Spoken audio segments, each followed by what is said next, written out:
10 محرم الحرام کا دن شروع ہی سے نہایت اہمیت کا حامل رہا ہے۔ اس دن کی خصوصیت واقعہ کربلا سے پہلے بھی تاریخ میں موجود تھی۔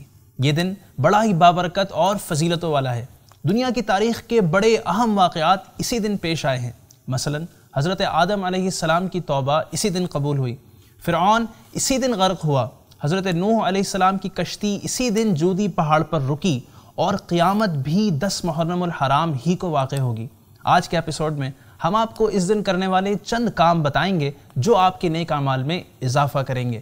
So let's watch how to spend the day of Ashura and what to do on this day۔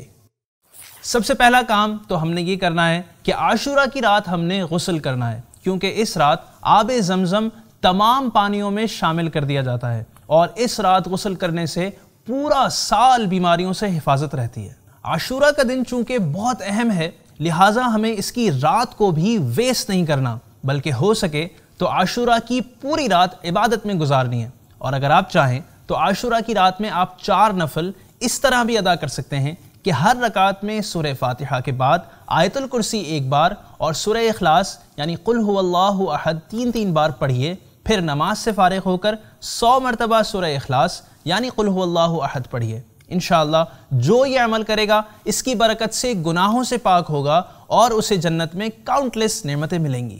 تیسرا اہم کام عاشورہ کے دن روزہ رکھنا ہے، کیونکہ عاشورہ کا روزہ بہت اہم ہے۔ نبی کریم صلی اللہ علیہ وآلہ وسلم نے رمضان المبارک کے بعد عاشورہ کے روزے کو سب سے افضل فرمایا ہے، اور یہ بھی فرمایا کہ عاشورہ کا روزہ 1 سال قبل کے گناہ مٹا دیتا ہے۔ لیکن ہو سکے تو صرف عاشورہ کا روزہ نہ رکھیں، بلکہ 9 یا پھر 11 کا ساتھ ملا کر رکھنا چاہیے۔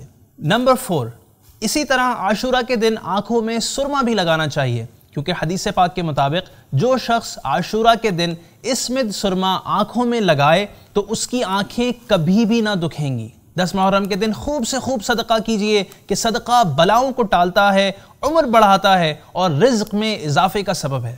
10ویں محرم یعنی عاشورہ کے دن گھر والوں کے لیے خوب اچھے کھانے پکائے تو انشاءاللہ عز و جل سال بھر تک گھر میں برکت رہے گی، اور بہتر ہے کہ کھچڑا پکا کر امام عالی مقام سیدنا امام حسین رضی اللہ تعالیٰ عنہ کو فاتحہ بھی کریں۔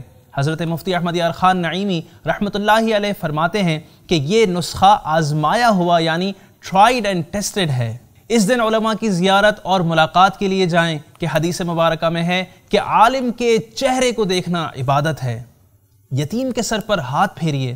ترمذی شریف کی حدیث مبارکہ ہے کہ جو یتیم کے سر پر ہاتھ پھیرتا ہے تو اس کے ہاتھ کے نیچے جتنے بال آتے ہیں ہر بال کے بدلے میں اللہ پاک نیکی عطا فرماتا ہے۔ کسی مریض کی عیادت کے لیے جائیے۔ پیارے آقا صلی اللہ علیہ وآلہ وسلم نے فرمایا جو مسلمان کسی مسلمان کی صبح کے وقت عیادت کرتا ہے تو شام تک 70,000 فرشتے اس کے لیے دعائے خیر کرتے رہتے ہیں، اور اگر شام کے وقت عیادت کرتا ہے تو صبح تک 70,000 فرشتے اس کے لیے دعائے خیر کرتے رہتے ہیں، اور اس کو جنت کا ایک باغ بھی عطا کیا جاتا ہے۔ اور آج کے ایپیسوڈ کی آخری بات یہ کہ عاشورہ کے دن مدنی پنسورہ سے دعائے عاشورہ بھی ضرور پڑھ لیجئے۔ اللہ پاک سے دعا ہے کہ وہ ہمیں عاشورہ کے دن کی خوب برکتیں عطا فرمائیں۔ آمین بجاہ خاتم النبیین صلی اللہ علیہ وآلہ وسلم۔